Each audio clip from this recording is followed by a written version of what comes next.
Hello everyone, আমার এই ক্যানভাসটার শেষের পার্টটুকু আজকে তোমাদের সাথে শেয়ার করব। এই ক্যানভাসটার কালারিং থেকে শুরু করে মেকিং প্রসেস আমি তোমাদেরকে সব কিছু দেখিয়েছি। আমি ভাবলাম যে এই ক্যানভাসটাতে আর একটু কিছু করা যাক।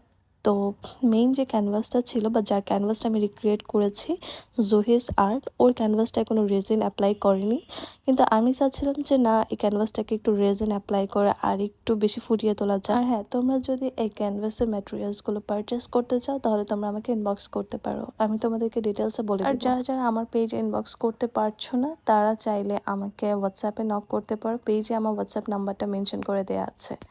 তো যাই হোক, পেইন্টিংয়ের শুরুতে আমি এখানে অ্যাক্রিলিক মিডিয়াম গ্লসটা ইউজ করেছি। অ্যাক্রিলিক মিডিয়াম গ্লস ইউজ করলে আমাদের রেজিনটা অ্যাবসর্ব হবে না, ক্যানভাসের ওপর দিকে ছড়িয়ে যাবে না, যার জন্য প্রথমেই আমি ক্যানভাসটাতে অ্যাক্রিলিক মিডিয়াম গ্লসটা ইউজ করে নিয়েছি।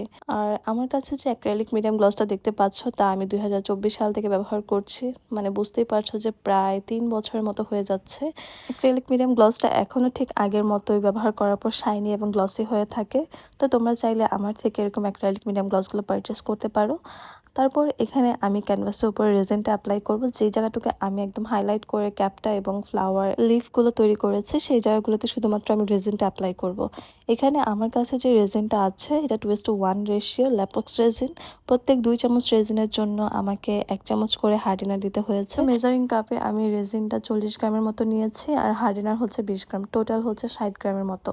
তো ভালো মতো আমি এখানে একটা কাঠি ব্যবহার করেছি, আইসক্রিম কাঠি, সেটার মাধ্যমে চারিদিকে আমি ছড়িয়ে দিচ্ছি। ভালো মতো করে ছড়ানোর পরে আমাদের 1 দিন পর্যন্ত অপেক্ষা করতে হবে। 1 দিন পর্যন্ত এইটা নর্মালি এয়ার ড্রাইয়ের মাধ্যমে শুকিয়ে যায়, কোনো কিছু তোমাদের করতে হবে না। তো ভিডিওর একদম শেষের দিকে আমরা চলে এসেছি। তো তোমাদের কাছে আমার ক্যানভাস মেকিং প্রসেসটা কেমন লেগেছে তোমরা আমাকে কমেন্টে জানাতে পারো, আর এটা ড্রাই হওয়ার পর ফাইনাল লুক। যদি ভিডিওটি ভালো লেগে থাকে তাহলে বেশি বেশি করে শেয়ার করবে। তো আজকের মতো এই পর্যন্তই, আল্লাহ হাফেজ।